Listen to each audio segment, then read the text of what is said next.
নমস্কার বন্ধুরা, আজ আমি দেবভূমি উত্তরাখণ্ডের গোপেশ্বর মন্দিরে যাব। আপনারাও আমার সঙ্গে থাকুন। বন্ধুরা, আপনারা কি গোপীনাথ মন্দিরের ইতিহাস বা পৌরাণিক কাহিনী সম্পর্কে কিছু জানেন? যদি না জানেন তাহলে এই ভিডিওটি আপনারই জন্য।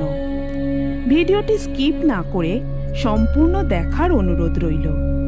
ভালো লাগলে লাইক, শেয়ার ও সাবস্ক্রাইব করে এবং বেল আইকনে ক্লিক করে আমার সঙ্গে থাকুন। চ্যানেলের সকল বন্ধুকে ভালোবাসা জানিয়ে আজকের ভিডিওটি শুরু করছি। গোপেশ্বর মন্দিরটি উত্তরাখণ্ডের চামোলি জেলায় সমুদ্রপৃষ্ঠ থেকে প্রায় 1308 মিটার উচ্চতায় অবস্থিত। গোপীনাথ মন্দিরটি চারিদিকে গাড়োয়াল হিমালয় দ্বারা ঘেরা একটি সিদ্ধপীঠ। এটি একটি প্রাচীন হিন্দু মন্দির যা ভগবান শিবকে উৎসর্গ করা হয়েছে। মন্দিরটি কেদারনাথ ও বদ্রীনাথ মন্দিরের প্রায় সম দূরত্বে অবস্থিত। এবার বলি, গোপেশ্বর মন্দিরে আপনারা কিভাবে যাবেন। গোপেশ্বর শহরটি বিভিন্ন জায়গা যেমন ঋষিকেশ, হরিদ্বার, দেরাদুন বা কর্ণপ্রয়াগের সঙ্গে সড়ক পথে সুসংযুক্ত। ফলে এই সকল জায়গা থেকে বাস ও ছোট গাড়ি শেয়ারে বা রিজার্ভ করে খুব সহজেই গোপেশ্বরে চলে আসতে পারবেন। এখান থেকে কাছের রেলওয়ে স্টেশন হল ঋষিকেশ, যার দূরত্ব প্রায় 220 কিলোমিটার, এবং কাছের এয়ারপোর্ট হল জলি গ্র্যান্ড এয়ারপোর্ট, যেটি প্রায় 258 কিলোমিটার দূরে অবস্থিত। গোপীনাথ মন্দিরটি কর্তুরী শাসকদের দ্বারা নবম থেকে একাদশ শতাব্দীর মধ্যে স্থাপিত হয়েছিল বলে মনে করা হয়। মন্দিরটির নির্মাণশৈলী অসাধারণ। গোপীনাথ মন্দিরটি সম্পর্কে দুটি পৌরাণিক কাহিনী প্রচলিত আছে। একটি কাহিনী অনুযায়ী গোপেশ্বর তথা গোপীনাথ মন্দির ভগবান শিবের তপস্যা ক্ষেত্র ছিল। এই স্থানে বসেই ভগবান শিব বহু বছর ধরে তপস্যা করেন এবং কামদেব এই স্থানেই শিবের দ্বারা ভস্ম হয়ে গিয়েছিলেন। সতীর দেহত্যাগের পরে ভগবান শিব তপস্যায় লীন হয়ে যান। সেই সময় তারকাসুর নামক এক রাক্ষস ভগবান ব্রহ্মার আরাধনা করে দুটি বর লাভ করেন।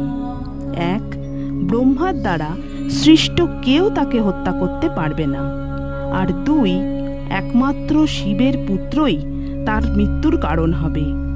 আসলে তারকাসুর জেনেছিল দেবী সতীর দেহত্যাগের পর ভগবান শিব তপস্বী থাকার ব্রত নিয়ে ধ্যানমগ্ন হয়েছেন।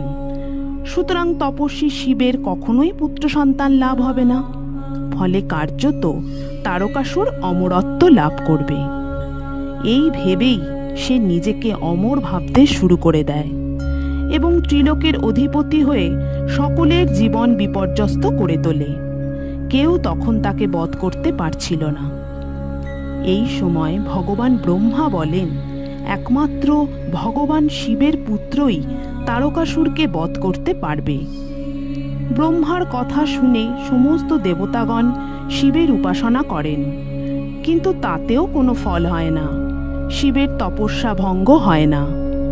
তখন ভগবান ব্রহ্মার পরামর্শে দেবরাজ ইন্দ্রের নির্দেশ অনুসারে কামদেব ভগবান শিবের তপস্যা ভঙ্গ করার উদ্দেশ্যে তীর নিক্ষেপ করেন। এতে শিবের তপস্যা ভঙ্গ হওয়ায় তিনি অত্যন্ত ক্রুদ্ধ হন এবং কামদেবের দিকে ত্রিশূল নিক্ষেপ করেন, যা গোপীনাথ মন্দিরে গ্রথিত রয়েছে। প্রায় 5 মিটার উঁচু এই ত্রিশূলটির মূল ধাতু সম্পর্কে জানা না গেলেও এটি মূলত অষ্টধাতু দিয়ে তৈরি বলে মনে করা হয়। মনে করা হয় প্রকৃত শিব ভক্ত তার কোড়ে আঙ্গুলের স্পর্শে এই ত্রিশূলের ভিতর কম্পন অনুভব করতে পারে। অপর একটি কাহিনী অনুযায়ী শ্রীকৃষ্ণের লীলা পর্যবেক্ষণ করবার জন্য ভগবান শিব বৈতরণী কুণ্ডে স্নান করার পর স্ত্রী রূপ ধারণ করেন এবং বৃন্দাবনে উপস্থিত হন। কিন্তু ভগবান শ্রীকৃষ্ণ ভগবান শিবকে দর্শন মাত্রই চিনতে পারেন এবং ভগবান শিবকে গোপেশ্বর মহাদেব নামে অভিহিত করেন। তখন থেকেই এই মন্দিরটি গোপেশ্বর মহাদেব মন্দির নামে পরিচিত হয়। কথিত আছে পঞ্চকেদার অর্থাৎ কেদারনাথ, মদমহেশ্বর, তুঙ্গনাথ, রুদ্রনাথ ও কল্পেশ্বরে যারা যাত্রা করতে পারেন না, এই মন্দির দর্শন করলে তাদের পঞ্চকেদার দর্শনের পুণ্যফল লাভ হয়।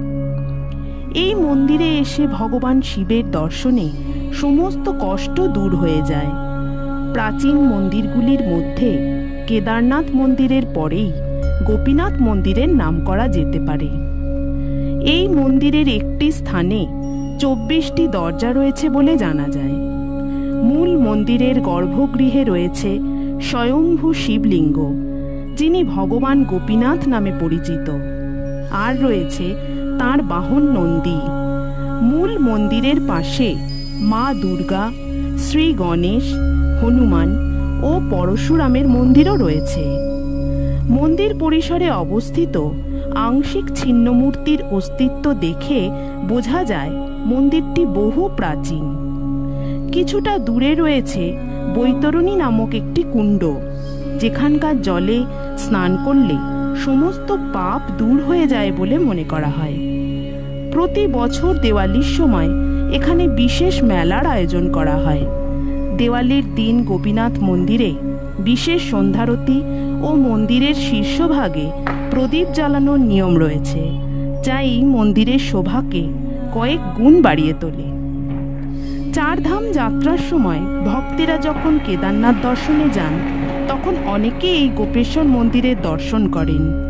পঞ্চকেদারের অন্যতম রুদ্রনাথ মহাদেবের শীতকালীন পূজার্চনাও এই গোপেশ্বর মন্দিরেই হয়ে থাকে।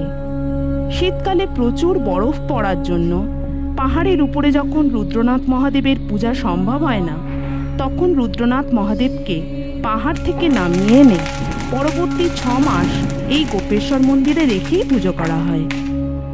আপনারা যারা কেদারনাথ অথবা বদ্রীনাথ যাত্রা করবেন, যদি পারেন গোপেশ্বর মন্দিরটি অবশ্যই দর্শন করবেন। আশা করি গোপীনাথ মন্দিরটি আপনাদের সবার খুব ভালো লাগবে। আজ এ পর্যন্তই। সকলে খুব ভালো থাকুন। নমস্কার।